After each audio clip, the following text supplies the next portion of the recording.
नमस्कार दोस्तों, हमारे चैनल में आप लोगों का स्वागत है। मैं हूं शैलेंद्र। आज हम लोग देखेंगे पॉलीकैब जो कंपनी है उसमें जो केबल आती है ना, वो जो बिल्डिंग और में जो यूज होती है उसके बारे में हम लोग जानेंगे।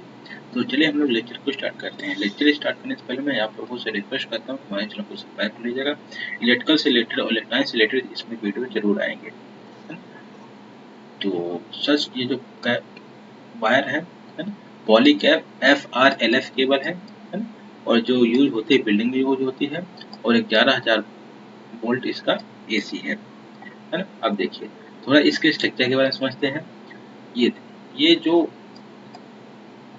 है ना, ये पंच में गुच्छे में कॉपर कंडक्टर है, और एक यहाँ जो लगा हुआ PVC इंसुलेशन लगा हुआ है, ये जो आप लोगों को दिख रहा होगा, है ना। और इसके बाद PVC स्क्रीन इंसुलेशन लगा हुआ ऊपर, ये PVC स्क्रीन इंसुलेशन लगा हुआ है। अब इसके फीचर में देखते हैं। इसमें फीचर क्या है? ऑप्टिमाइज करंट कैरिंग कैपेसिटी है, fire fire retardant and safe protection है, लो कार्बन इमिशन है, low volatile organic content, less contamination है sorry, high high conductivity, energy saving है ना। अब इसमें एप्लीकेशन में क्या है? Polycab FRLF wire is so friendly and suitable for use where high flexibility is of prime importance. This is also suitable for indoor installation in industries and household appliance and building electrification. अब इसमें इसकी voltage rating कितना है? 11,000 volt है। और operation temperature कितना है? Fix है, -15 डिग्री सेल्सियस से 17 डिग्री सेल्सियस तक। अब इसका मैकेनिकल एंड फिजिकल प्रॉपर्टीज क्या है? हाई फ्लेक्सिबिलिटी है, high surface lubrication suitable to conduct wiring है ना, फ्री फ्रॉम हजार्ड सब्सटेंस है, और resistance to termite and rodent है, और resistance to moisture for use in wet area है, हाई एब्रेशन रेजिस्टेंस है, और रेजिस्टेंस टू एसिड एल्कली है एंड एल्कली। अब इसके बाद कंस्ट्रक्शन में क्या है? इनेलेड स्टैंडर्ड और punched copper conductor as per IS 8130 class 2 or class 5 है, insulated by PVC type T with FRLF है, compound to IS 5831 है। अब कोर आइडेंटिफिकेशन इसका कितना है? क्या क्या है? Red, yellow, blue, black, green, any customise है और कलर है ना। अब इसके बाद बेंडिंग रेडियस कितना है? Fixed installation greater than 6 into overall diameter, और सेशनल कितना है? 4 greater than 4 into overall diameter, है ना। अब इसके बाद स्टैंडर्ड और रेफरेंस कितना है? IS 8130 रेशियो 2013, IS 5831 रेशियो 1984 1984 कह सकते हो, IS 694 से 2010 है। अब इसमें टेस्ट वोल्टेज जो है 3000 वोल्ट AC है ना। ये 20 ±5 डिग्री सेल्सियस है, मतलब 20 हाईएस्ट है, प्लस है, -5 डिग्री सेल्सियस है। अब इलेक्ट्रिकल प्रॉपर्टीज इसकी कितनी है? कैसी है? हाई इंसुलेशन रेजिस्टेंस है, हाई करंट कैरिंग कैपेसिटी है, इलेक्ट्रिकल एनर्जी सेविंग है, और इसमें कंपाइलेंस कितना है? कंपाइलेंस जो है कंडक्टर रेजिस्टेंस टेस्ट है जो है IS 8130 है, फ्लेमेबिलिटी जो है IEC 603321 है, और ऑक्सीजन इंडेक्स कितना है? ASTM D2863 है, टेम्परेचर इंडेक्स जो है IEC 603321 है ना। अब ये अप्रूवल जो है ये इसका सर्टिफिकेट है ना। अब इसका देखते हैं हम लोग डाटा शीट पूरा, है ना। Polycab FRLF building wire 11,000 volt AC का। अब इधर साइड जो लिखा है ये पूरा प्रोडक्ट कोड है ना। और इसमें नॉमिनल क्रॉस सेक्शनल एरिया है ना?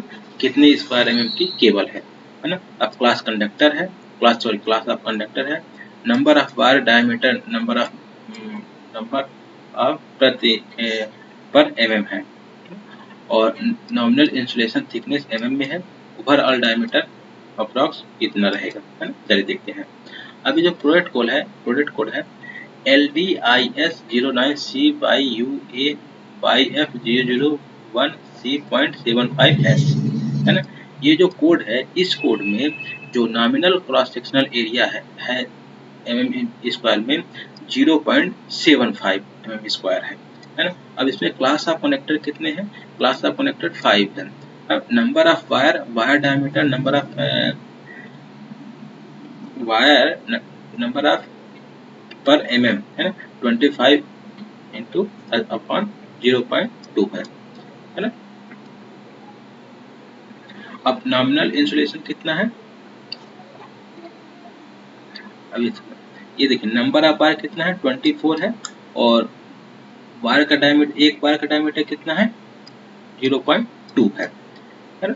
अब देखिए नॉमिनल इंसुलेशन थिकनेस mm कितना है, नॉमिनल इंसुलेशन थिकनेस कितना है 0.6 है ना। अब 0.6 इसका नॉमिनल थिकनेस है। अब ओवरऑल डायमीटर कितना हो गया 2.3 mm हो गया, है ना, 2.3 mm हो गया। इसी तरीके से इस कोड का जो नॉमिनल क्रॉस सेक्शनल एरिया कितना है 1 स्क्वायर mm है, 1 स्क्वायर mm है। अब क्लास कनेक्टर कितना हो गया, इसका क्लास कनेक्टर 2 हो गया। अब नंबर ऑफ वायर इसमें कितने हैं 14 रहेंगे, और एक वायर का जो डायमीटर होगा 0.3 होगा, और इसमें नॉमिनल इंसुलेशन थिकनेस mm में कितना हो जाएगी 0.6 हो जाएगी, और ओवरऑल डायमीटर कितना हो जाएगा 2.5 हो जाएगा, है ना। इसी तरीके से प्रोडक्ट कोड में ये nominal cross sectional area mm square में कितना हो जाएगा 1 हो जाएगी, और क्लास ऑफ कनेक्टर कितना हो जाएगा 5 हो जाएगा, और इसमें से जो वायर होंगे 32 रहेंगे, और एक वायर के जो डायमीटर होगा वो कितना रहेगा 0.2 रहेगा, और नॉमिनल इंसुलेशन थिकनेस कितना रहेगा 0.6 रहेगा, है ना। और ओवरऑल डायमीटर कितना हो जाएगा 2.5 मीटर हो जाएगा, है ना। अब इसके बाद इस कोड का जो रहेगा नॉमिनल क्रॉस सेक्शनल एरिया 1.5, मतलब क्या बोलते हैं, जो दुकानदार होते हैं क्या बोलते हैं 1.5 स्क्वायर mm की केबल है ना, वायर है। तो इसमें क्लास ऑफ कनेक्टर कितना हो जाएगा, क्लास ऑफ कनेक्टर इसका हो जाएगा 2 हो जाएगा, और इसमें नंबर ऑफ वायर कितने रहेंगे 22 रहेंगे, तो इसका वायर ऑफ डायमीटर कितना रहेगा 0.30 रहेगा। इसमें नॉमिनल इंसुलेशन थिकनेस mm कितना हो जाएगी 0.7 हो जाएगी, और ओवरऑल डायमीटर कितना हो जाएगा 3.0 हो जाएगा।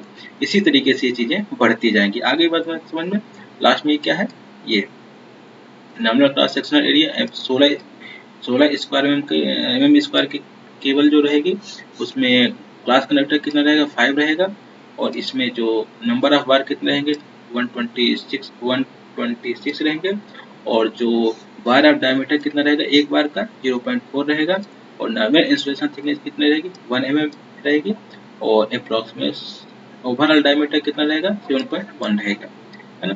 अब इसका देख लेते हैं, ये था क्या इलेक्ट्रिकल कैरेक्टरिस्टिक देख लेते हैं इसमें, है ना। Current carrying capacity and maximum DC conductor resistance. अब ये देखिए नॉमिनल क्रॉस सेक्शनल एरिया है ना mm स्क्वायर, है ना। अब ये देखिए 0.75 mm का जो स्क्वायर mm की जो केबल रहेगी, उसमें क्लास ऑफ कंडक्टर कितना है आपने ऊपर देखा ये 5 है ना। रेफरेंस मेथड भी impose in conduct on A wall of in trunking ETC ampere, है ना। ये कितना हो जाएगा 7 हो जाएगा, है? अब रेफरेंस मेथड सी क्लिपेड डायरेक्ट में एम्पियर कितना हो जाएगा, ये रेफरेंस मेथड कितना है P है, और रेफरेंस मेथड ये C है, इसमें करंट कितना हो जाएगा 7 हो जाएगा, और C मेथड आप यूज करोगे तो 7.5 हो जाएगा। मैक्सिमम डीसी कंडक्टर रेजिस्टेंस है 20 डिग्री सेल्सियस, मतलब कि 20 डिग्री सेल्सियस पर जो हमारा रेजिस्टेंस होगा, तो 1 किलोमीटर पर कितना होगा 26 ओम होगा, कितना होगा 26 ओम होगा, है ना।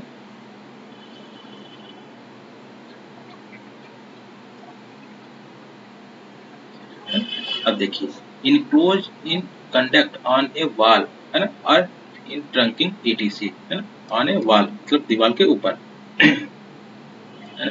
अब देखिए अब इसमें से अगर 1 स्क्वायर mm की केबल हम लेते हैं, तो इसमें क्लास ऑफ कनेक्टर कितना हो जाएगा 2 हो जाएगा, और मेथड बी यूज करते हैं, रेफरेंस मेथड बी यूज करते हैं, तो हमारा करंट कितना फ्लो होगा 11.226 सॉरी 11.6 एम्पियर, और रेफरेंस मेथड अगर हम सी यूज करते हैं तो 12.6 एम्पियर हमको करंट फ्लो होगा, है ना। और इसमें जो रेजिस्टेंस होगा 18.1 ओम होगा प्रति किलोमीटर पर, है ना।